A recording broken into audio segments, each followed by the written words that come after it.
ప్రపంచానికి శాంతి వస్తే వ్యక్తులకి శాంతి వస్తుందన్న మాట కొంతవరకు వాస్తవం ఉంది. వ్యక్తుల్లో శాంతి వస్తే ప్రపంచానికి శాంతి వస్తుందనేది ఎక్కువ వాస్తవం కూడా. ప్రపంచం మొత్తం మీద శాంతిని తీసుకురావడం అనేది అతి కష్టమైన ప్రయత్నం. అయినా ప్రతి వ్యక్తిలో శాంతిని తీసుకురావడం అనే ప్రయత్నం కన్నా అది మేలు కదా. తన అశాంతిలో వ్యక్తి ప్రపంచము శాంతిని కూలదనుకుంటారు. ఏ కొద్ది మంది జ్ఞానులు బలవంతులు బోధించి నిర్మించి ఆదేశించిన పద్ధతిలో నిలబడడు ఏ మనిషి కూడా. బుద్ధిమంతులు అదుపు ఆజ్ఞలతో వ్యక్తి నిలబడే వివేకం అతనికి ఉంటే శతాబ్దాల కిందటి శాంతి ఎప్పుడో స్థిరమై ఉండేది ఈ ప్రపంచానికి. కానీ వ్యక్తిని మార్చటం ఎట్లా? వివేకం మనిషికి ఎలా ఇస్తాం?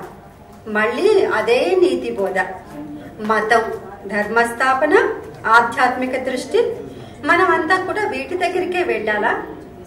ఈ రాజకీయాలు, ఆర్థిక విజ్ఞానం, సైన్స్ బోధ ఏవి పరిస్థితులనే కానీ వ్యక్తిని మార్చలేము.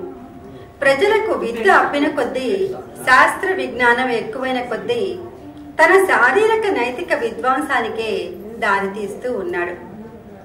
మతాలు, నీతి బోధలు ఏం సహాయం చేశాయి ఇన్ని యుగాలుగా? మరి ప్రజాబాహుల్యాన్ని మూర్ఖంలో, బానిసత్వంలో అణగతొక్కి ఉంచడానికి, కలపడానికి, నటనకి మాత్రమే అవి సహకరించాయి.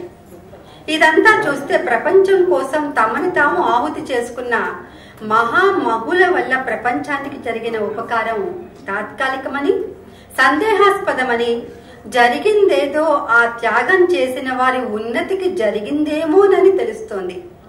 కానీ నిజానికి వారికైనా ఉన్నతి లభించిందంటారా? ఏ విధంగా వచ్చిందా ఉన్నతి అంటే అది ఇదమిద్దంగా మనం తేల్చలేము. దేనివల్ల పునరుద్ధరణ జరుగుతోంది ఈ మానవ జాతికి అంటే కూడా అది కూడా మనకి తెలియదు. నీకెందుకు అసలు ఈ ప్రపంచ క్షోభ? ప్రపంచాన్ని చేసిన వాడు ప్రపంచం సంగతి చూసుకుంటాడు.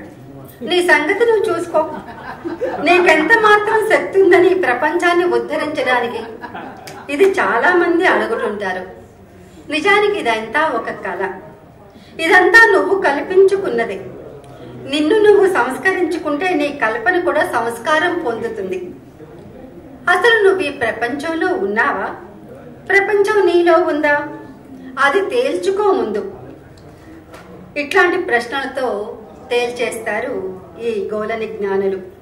తమని అర్పించుకునేవారు కుయ్ కుయ్ అనకుండా అర్పించుకున్నారు. ఏమీ అర్పించుకొని స్వార్థపరులే ఇన్ని ప్రశ్నలు వేస్తుంటారు. నాకు ఈ నిమిషాన ఉత్తరాలు వస్తాయి.